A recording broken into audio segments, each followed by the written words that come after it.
Hey guys, welcome back to my channel. Is anybody else obsessed with angel wing begonias, cane begonias, those big growing, beautiful leaved, and also blooming plants? If you are, leave a comment in the comment section below, okay? If you're not, tell me what is your favorite plant. What are you obsessed about? Because, I go through phases, as you know. I've gone through the coleus phase, I've gone through the Rex begonia phase, rhizomatous begonias.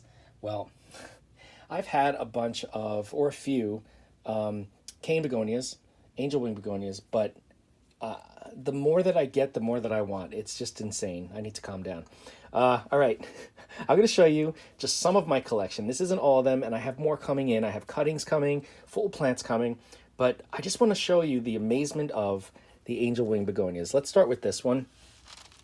This one came labeled as Begonia Coralina de Lucerna, and I think I've seen this as just called Lucerna, but look at these leaves. Again, this is just a cutting, okay? So you can imagine the size of my hand, there's a leaf. You can imagine how big this thing could potentially get. It has the polka dots on the leaves, like silver dots, which a lot of these cane angel wing begonias, they have dots like this. They have spots. You either love it or you hate it. Some people love it and they think it's beautiful. Some people hate it and they think it's like a disease. But I think it's really cool because when I show you the different variations of this, it's just awesome. Okay, so this is the Lucerna one. Really, really nice. Back of the leaves has a blush to it, and I believe that it will get a darker red like most of these get. But again, this is not rooted yet. It's just a cutting that I put into some lava rock. And I have a bunch of experiments going on, of course, because it's me we're talking about here. So I have some in lava, I have some in water, I have some in the yarn. The acrylic now I'm using, acrylic yarn. So yeah, anyway, that's one, Lucerna. This one was just a little cutting that I've had for a while. It was bigger than this. I took a cutting from the cutting, have this in the acrylic yarn in a self-watering pot here. And it's starting to get new branches, new leaves. As you can see, it's doing fairly well here. And from what I remember, these dots get like a light pink. So I'm not sure what variety this is, if this is a Benigo. You can look them up. They all have different names, different variations, but just a really, really cool looking begonia. Again, the red on the back, which is pretty standard. Really cool, real easy. This one here is just a cutting in water, has not rooted yet. This one's called Looking Glass. I can't wait for this one to take off because it is so cool. It almost looks like a Rex, but it's a big shrubby cane begonia. And I love that. I love to collect the angel wing or the cane begonias that look like Rexes. I'm going to do some testing because I don't believe you can propagate the canes from leaves. You have to get them from a stem cutting. But some of the hybrids, it's not 100%. So some of the hybrids that are crossed, you probably can get some leaves to root and grow. Because even if you take a cane begonia and you take a leaf, you can root it in water or in perlite or whatever, and it'll get roots, but it won't grow a new shoot, a new plant. So it doesn't have those types of cells, but the hybrids may. So I'll let you know. This one here, very popular one, really kind of cool looking, very unique. This is a young plant that I recently got. Look at the spots on these. Spots are big. This is a Begonia maculata whitei.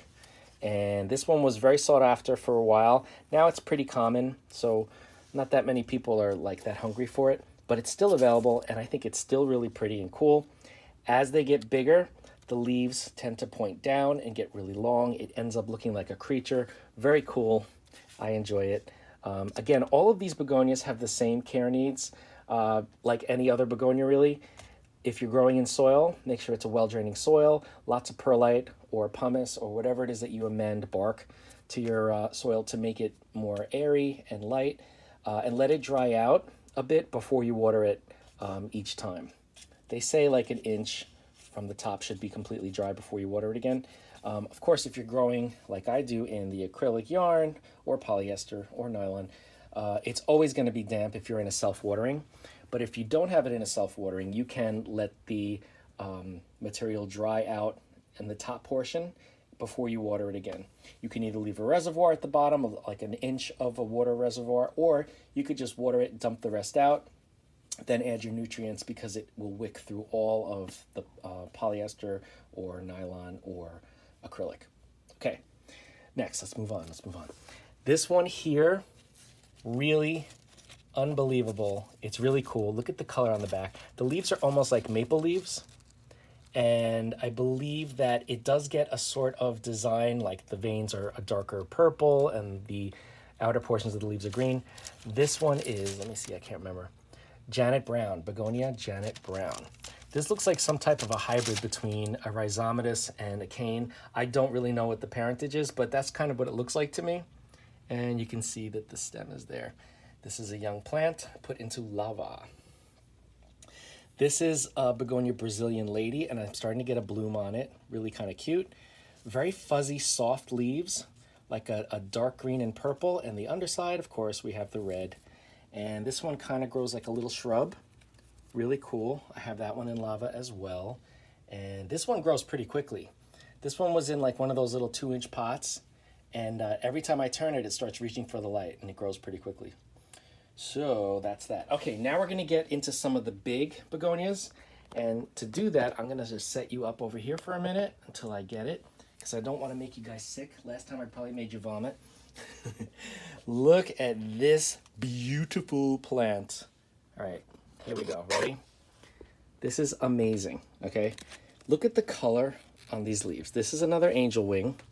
This didn't come with its name, but it looks like it could be a pink benigo. I'm not really sure, but look at these leaves. Striking colors.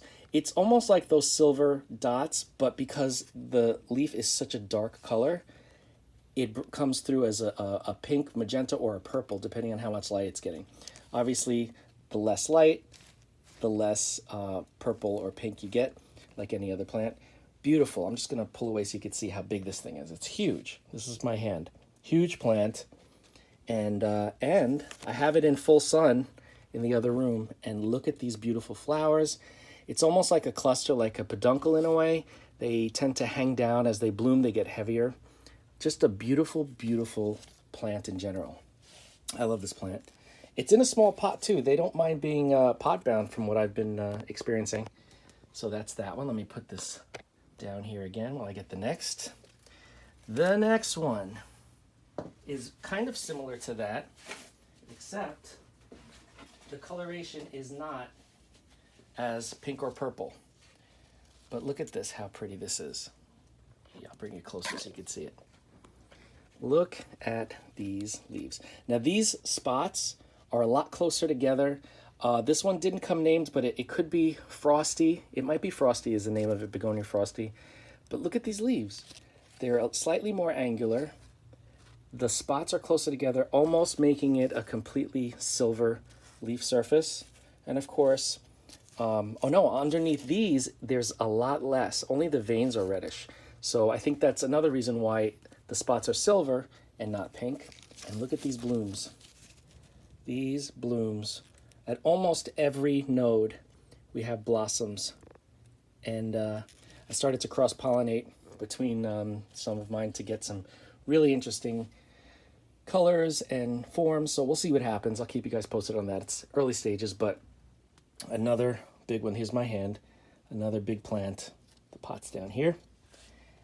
So I think that might be Frosty. Again, not 100% sure. Okay, let me get the next one. And I believe this is the last one for this video at least. Another one that didn't come named, but I believe this is Sophie, Cecile, or Sophia, sometimes they call it. This is another huge one. The leaves are so big and tropical looking. Look at this. Really, really cool. I love this plant. I'm going to have to stake it because that one branch is like hanging off and going off its own direction. But look at the silver now. These aren't spots. These are like splashes. Silver splashes on the leaves. I love that variation. So you're getting away from the spots and you have more of like streaks and splashes. Really, really cool. And of course the underside has a very similar reddish. And we have some buds. Pink, more pink flowers. Getting ready to open soon. So I'm gonna just keep this one going, and I'll probably try to hybridize this one if possible, just to see what I can get. I'm not sure how easy or difficult. I think it's pretty difficult because the seeds for begonias are really tiny, almost like a dust. So I'll give it a shot. If I can't do it, I can't do it. I'll take some cuttings and just make a whole army of these, but so pretty and so cool. So yeah, I think that's all for now.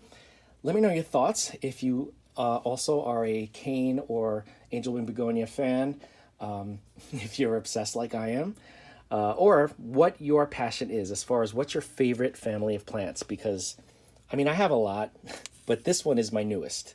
Let's put it that way. Even though I've had some of these for a while, you have so many plants, you forget about them. And when you're experimenting in different ways, other things kind of occupy your mind. But once I look at these and I just actually take a minute with them, I fall in love all over again.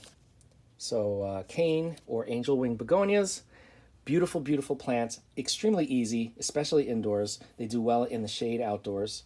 I don't find these being fussy as far as humidity. A lot of people say that, but again, I don't have the same issue that a lot of people have with the Rex begonias. So everyone's like, how are you doing that? Why are you having such success? I have no idea. But I'll just share whatever it is that I'm doing, and maybe it can help some of you guys to enjoy and love your plants and grow your collection. So don't forget to comment and let me know what your favorite family plants is. And don't forget to like, comment, share, subscribe, hit the bell if you want to be notified. I will see you in the very next video.